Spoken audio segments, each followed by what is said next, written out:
কাছাড় জেলা বিজেপির কার্যালয়ে বুধবার মন্ত্রী রঞ্জিত দাসের উপস্থিতিতে এক সাংবাদিক সম্মেলনের আয়োজন করা হয়। সম্মেলনে বক্তব্য রাখতে গিয়ে মন্ত্রী রঞ্জিত দাস জানান, সরকার কর্তৃক রাজ্যে 40 লক্ষ ভুয়া রেশন কার্ড খুঁজে বের করার পাশাপাশি সরবরাহ বিভাগের তরফে ইতিমধ্যে 50 লক্ষ রেশন কার্ড বাতিল করা হয়েছে। এদিকে রেশন কার্ড থাকা মানুষের বাদ পড়া পরিবার সদস্যদের নাম শীঘ্রই অন্তর্ভুক্ত করা হবে বলে এদিন ঘোষণা করেছেন তিনি। অপারেটরদের ভুলের কারণে রেশন কার্ডে রাজ্যের অসংখ্য পরিবার সদস্যদের অন্তর্ভুক্তিতে বিসঙ্গতি দেখা গেছে। প্রকৃত মানুষের নাম বাদ পড়ার বিষয়টি সরকারের নজরে রয়েছে। খুব শীঘ্রই বাদ পড়া মানুষের নাম রেশন কার্ডে অন্তর্ভুক্ত করা হবে। রাজ্যের প্রত্যেক জেলার জেলাশাসককে ইতিমধ্যে নির্দেশ দিয়েছে রাজ্য সরকার। মুখ্যমন্ত্রীর আহ্বানে রাজ্যের 10 লক্ষ প্রভাবশালী মানুষ তাদের রেশন কার্ড সরকারের কাছে তুলে ধরেছেন। সব মিলিয়ে আসামে 50 লক্ষ রেশন কার্ড বাতিল করা হয়েছে বলে জানিয়েছেন মন্ত্রী রঞ্জিত দাস।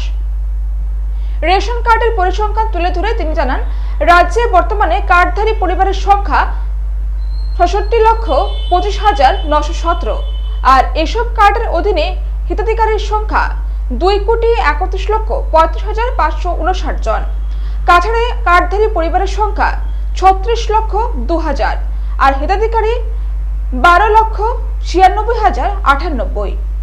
হাইলাকান্দিতে কার্ডধারী পরিবার 1,42,903, হিতাধিকারী 5,42,450।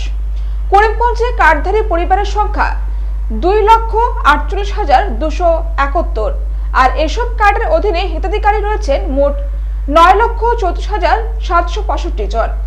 কাছাড় রেশন কার্ডের অধীনে প্রতি মাসে চাল বণ্টন করা হচ্ছে 7,156 মেট্রিক টন, হাইলাকান্দিতে 3,006 মেট্রিক টন এবং করিমগঞ্জে 5,066 মেট্রিক টন।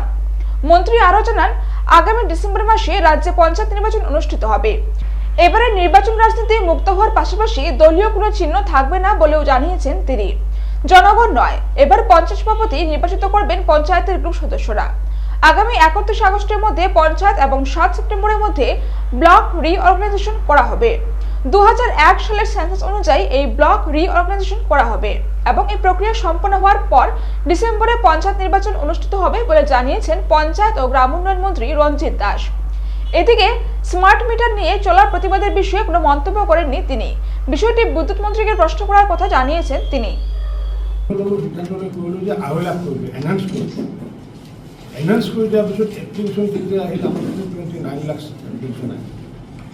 আমি দেখিলো যেহেতু আমার এলটেড চাউল আছে, আমি সেইটো আকৌ এনহান্স কৰি পেলাই কৰিলোঁ কি 4 লাখ কৰিলোঁ ইনকাম, হায়েষ্ট ইনকাম 4 লাখ যাৰ হয় 4 লাখৰ তলৰবিলাকো আমি ৰেচন কাৰ্ড দিয়াৰ ব্যৱস্থা কৰিলোঁ। তাৰপিছত আমাৰ ওচৰত প্ৰায় 42 লাখ মানুহৰ আবেদন আহিলে।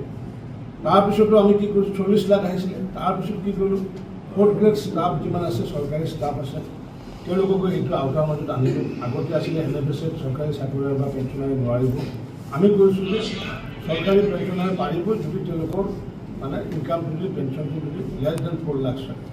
তেনেকুৱাকৈ 2 লাখ হোৱাৰ পিছত সৰ্বমুঠ 42 লাখ মানুহক আমি চাউল দিবলৈ সক্ষম হৈছোঁ। এইটো মই ভাবোঁ যে ভাৰতবৰ্ষৰ ভিতৰত মাননীয় মুখ্যমন্ত্ৰী ডাঙৰীয়াৰ নেতৃত্বত এটা হায়েষ্ট এটা ছাকচেছ এইটো। কাৰণ কোনো ভাৰতবৰ্ষত তেনেকুৱাকৈ নতুন ৰেচন কাৰ্ড দিবলৈ সক্ষম হোৱা নাই। আমাৰ যিহেতু এটা ফেক ৰেচন কাৰ্ডবোৰ আমি ডিলেট কৰিব পাৰিম, যাৰ কাৰণে 42 লাখ। ইয়াৰ পিছতো আমি দেখিছোঁ আমাৰ সেইটো আৰু 8 লাখ মানুহক আমি দিব পাৰিম। আৰু এই 8 লাখ মানুহক আমি যদি দিব পাৰিম, আমি দেখিছোঁ যে এই শ্ৰমৰ জৰিয়তে এপ্লাই কিছুমানে কৰা আছে, তাৰ ভিতৰত 10% মানে হয়তো পোৱা নাই। তেওঁলোকক আমি দিয়াৰ পিছতো আমাৰ 6 লাখ আমাৰ হাতত থাকিব। এই যে ইমানখিনি প্ৰক্ৰিয়া কৰোঁতে ভাৰত চৰকাৰৰ পৰা আমি এটাও নতুনকৈ চাউল অনা নাই, নতুনকৈ এখনো আমি ৰেচন কাৰ্ড আমি অনা নাই। আমি পৰৱৰ্তী সময়ত আমি কি কৰিলোঁ যে এই ৰেচন কাৰ্ড যাতে আমি দিব পাৰোঁ তাৰ কাৰণে ছিষ্টেমেটিক ৱেত সকলোৰে পৰা আবেদন আমি ল'লোঁ।